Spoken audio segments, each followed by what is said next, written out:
wondering how we ended up in Raleigh. Nicole Welch here is the curator of education at the museum, and I want to thank her for, from the very time I first started talking about this, she was enthusiastic about us coming down to Raleigh and doing a poetry reading. So thank you to Nicole and the rest of the museum for having us. This is really cool. We've had readings for about 100 poets now in the last 14 years, but we've never been this far south. Well, we have been in the British Virgin Islands, I guess that's further south, but never here. So like I said, we've been publishing for 14 years. We are an independent magazine and all volunteer staff. There's 13 of us that work on the magazine. I also want to thank a former Smartish Pace editor who's here tonight, Corliss Riker. She edited the magazine for a decade. And I also want to thank Claire Banks, who's a current editor, and she's going to be up here introducing one of the poets later as well.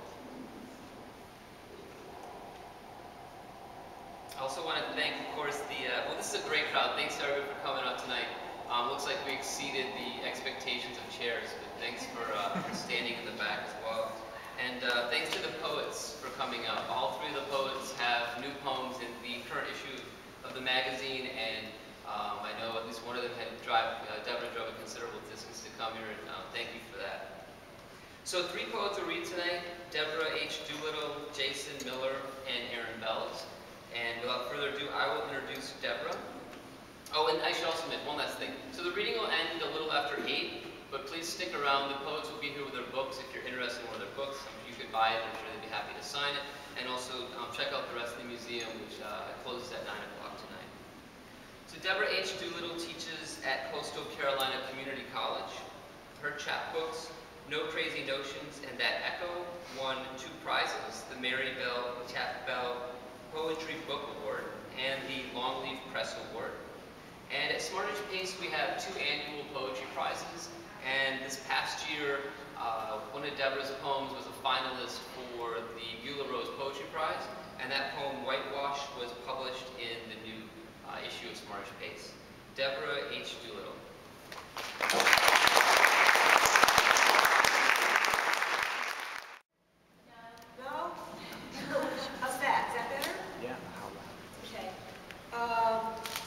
So I'm very pleased and very happy to be here. I'm going to let you know how happy. I'm going to do it with the first poem I'm going to read. Oh, bees, feasting festively on sweet, lush foliage, tickling tender blossoms over and over in the swarm of buttercups, in a cloud of clover. The field yields to their prowess. The grass spurs their pleasure. Still the bees blunder on, each bee an anecdote, each bee a specimen collection, sampling pollen, tussling dusty leaves, parting frail petals, toppling stiff pistils. Who needs a hive when the meadow smolders ranunculus? Who needs gardens when one bee hovers, tiny tiger of insect world and pleasance? Since I was given this reading, I was given 15 minutes to read a bunch of my poems, now extended to 18. I thought I would give you a sampling of the types of poems I write, one of which is nature poems, you just heard that one. I also write family poems, about my members of the family. A weird category of poems where I take inanimate objects and animate them or personify them. And I also have a lot of ekphrastic poems, which is looking at art and talking about art. And the last one is a quirky little exercise I give to myself because I teach at a community college and I teach literature. I've been pairing writers and flowers, and that's the next couple of poems I'm going to read to you right now. Those pairings of writers and flowers.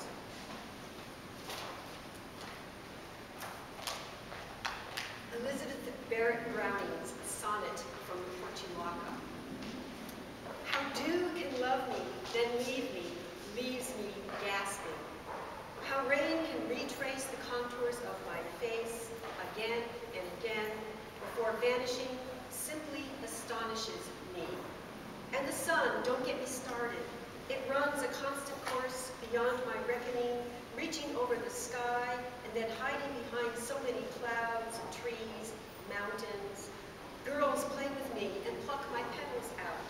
He loves me not, they say. Don't look for benevolence or doubt in me. Bees have taken that away. It's my sunny part I can't live without, being, as always, too much in the shade. And here's another one. William Blake's Tiger Lily. Tiger, lily, part beast, part spark of light, all flower, prowling my garden all day and night. How could I best trim your symmetry? Which leaves to strip, which leaves to keep? How long to measure out the stem? How may I adjust your lovely, lustrous head? With what scissors, with what shears, with what sharp-edged knife could I engineer your lusty shape and make a gift for Mrs. Blake? When she wipes away her tears and smiles to hear our neighbors' children at work and play, will she see what I see, Flora's own fauna? Part tiger, part lily, this fire flower that stalks the jungles of my garden, that daunts even the honeybee. Now dare I trim your symmetry.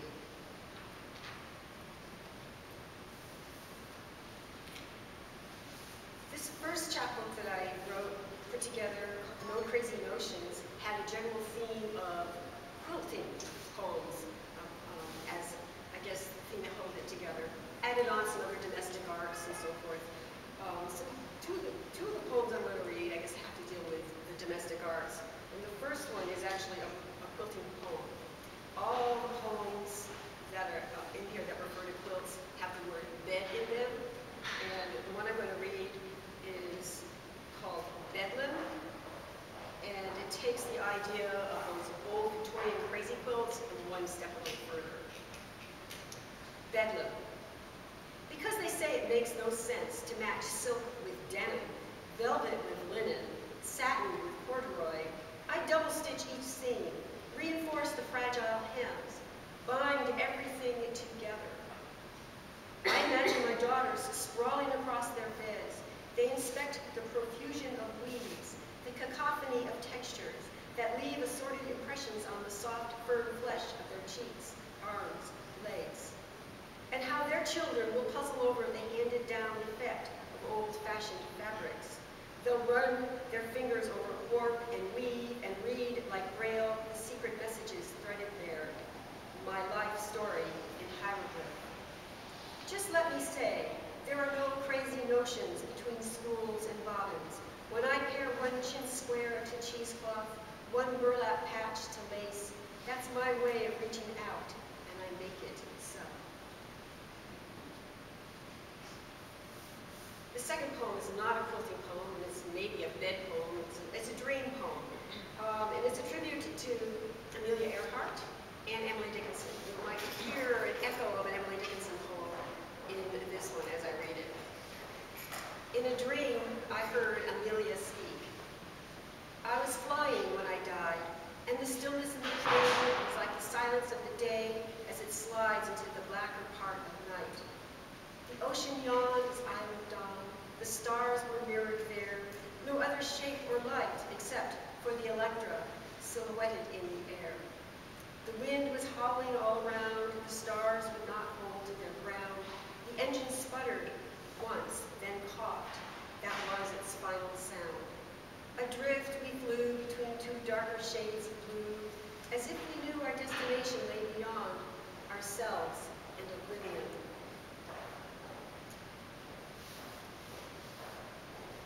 For this next poem, I'm going to read one of those inanimate objects that I have suddenly reanimated.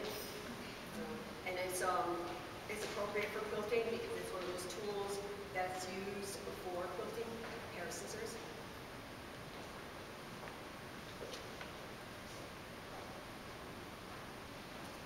Scissors. Like Siamese twins, we're joined at the hip. We dance side by side, slide, swivel, and dip. We're always a pair like pants, not socks. Two for the price of one. We are swimmers through fabric, paper's nemesis, glue's happy collaborator. We're stone's enemy, the needle's accomplice, thread's instrument of dread. Though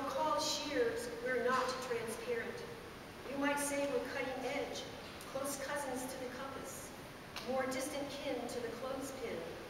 Whatever is unraveled, rent, or frayed, in need of repair, to be made or unmade, we sally forth, become one with the hand, its fingers and thumb, come to understand how things left done are undone.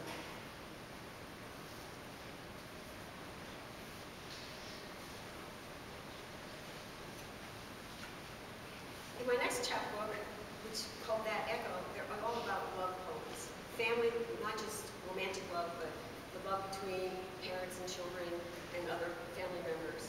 And so I'm going to give you a sample, one for my daughter, one for my son, and then one for, I guess, one true love poem. This is the first poem, The Silence Between Us. I wrote it about my daughter when she was going through one of those phases where the world was against her, kind of a teenage phase.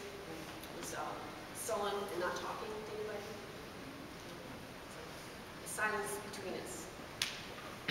Beyond the backyard, the inlet, the distant line of trees, the sun has spread itself thin across a narrow strip of sky, as if the air never knew a shade of blue, as if reds like blush or rouge paint each molecule.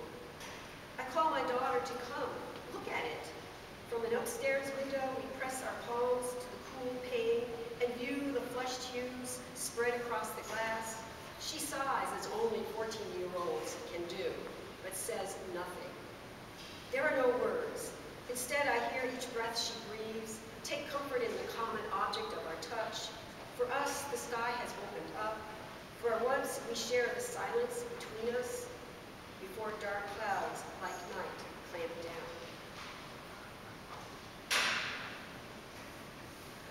This next poem is also, I guess, a sky-watching poem. And it's about my son when he was about 8 years old. And it's a memory that when I still hear it today, it conjures up that incident that inspired this poem. It's called This Night, These Stars. On October nights, the crickets begin. That's when my son and I sit on the dark porch again. We could call it a chorus. These swift, soft, soaring, sweet notes that rise from low-lying shrubs, the ragged roots of long-leaf pine and live oak, the silent grasses on the riverbank that rise up and disappear among the short shadows of trees, the small pools of light. We could call it a choir, but it is no song we ever sang, no melody we could improvise. Fireflies wink to its rhythm, frogs familiar with the refrain croak. Even moths maintain some measure of distance. Instead, we snuggle close, bend our backs to the chill and darkening air, and listen. We're caught in a choral rendering, how crickets count the stars, how my son slips his hand under my arm and yawns in harmony. Somewhere the song will begin, and somewhere the song will end. Not here, not now.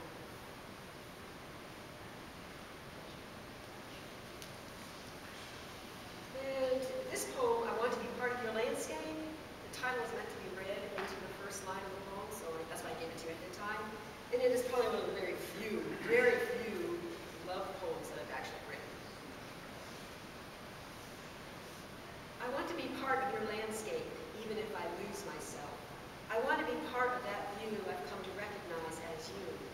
I want to be that soft shadow that clings to the underside of trees, the dew on the violets thriving there, the secret scent from leaf to leaf to leaf on a summer morning. I want to walk the distant ridge, disappear briefly in the valley on the other side, mingle with the mist that meanders there. I want to wallow on the flowered bed of tall grasses, rain on the fields, furrowed and plowed, drop down to that seed you planted with your thumb. I need to be that basic and unobserved.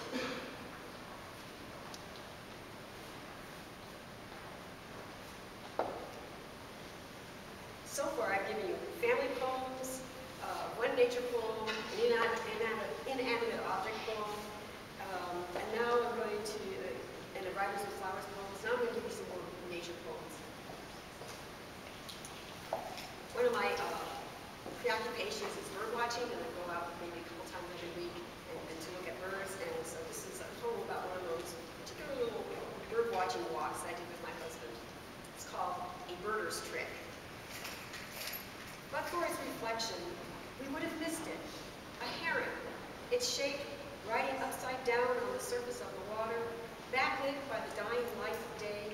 The creek shimmered in the glowing gloom of dusk, the trees succumbing to the proverbial forest, which was neither green nor growing, but black and shrinking back into the horizon, as if the sun were pulling it down too. Looking up through our binoculars, we could barely distinguish the leaves on that tree from the leaves of the other trees behind it. We focused on the dull hulk hunched in the darkest part of it, its size, its shape, the absence of white, the only telltale marks, a great blue heron, more charcoal gray than blue, head dangling underneath its own feet that clasped the underside of the tree limb. At least that's how it appeared to us in the water. Even the thin finger-like branches pointed at the wispy cumulus clouds rolling over the shifting ripples of the water. Our second great blue sighting for the evening and our last. We were losing our light. In that still time between the day and night, no one moved. We steadied ourselves upon the footbridge railing. In the growing gloom, we wondered if it saw us against our own backdrop of rapidly merging trees and weeds. Was our reflection in the water for the heron to see? Did we too hang motionless like fruit from a tree, waiting only to be picked?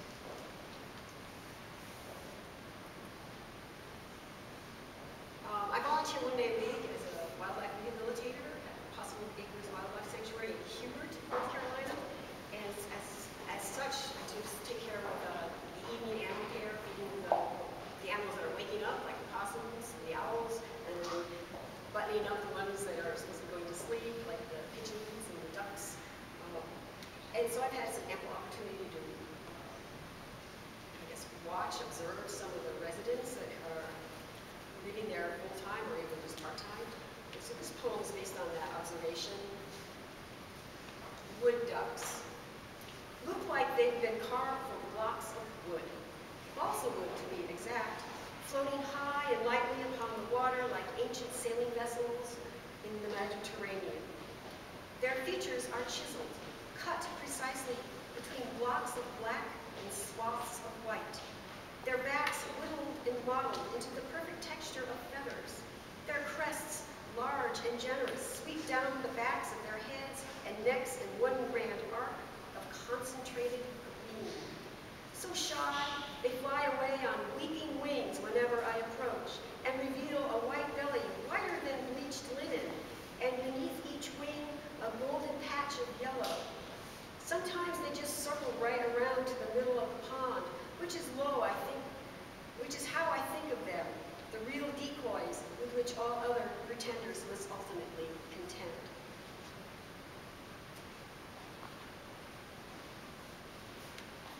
I have one extracted poem I'm going to read before I read the one that's in Smartish pace. And this one is based on a painting by Claude Monet called just Iris. That's the title too, Claude Monet's Iris. That it is selfish, it knows. Avid, grasping, tight-fisted, grudging, desiring. It acknowledges all this and chlorophyll it covets. Only half formed between one grandiose gesture and another, its yesterdays lie broken and trampled into the verdant rug. Tomorrow withdraws into the tumbled horizon. So, this is what is meant by salad days, when everything lush knows how to be tender, even the iris wearing out its royal raiment like rags.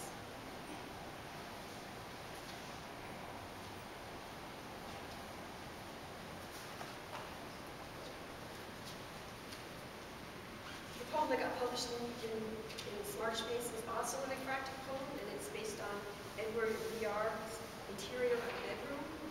I have a whole series of poems that are eclectic of women reading books or reading letters or reading something. And I'm thinking it's probably an easy way to pose for portraits.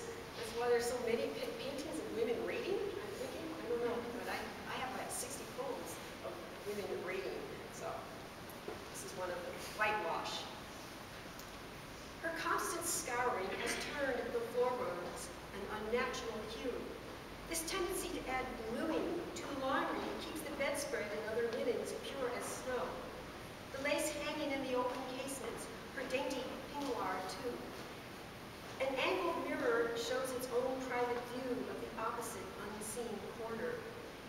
reads at her desk while roses climb the trellis of her walls, papered like a summer garden.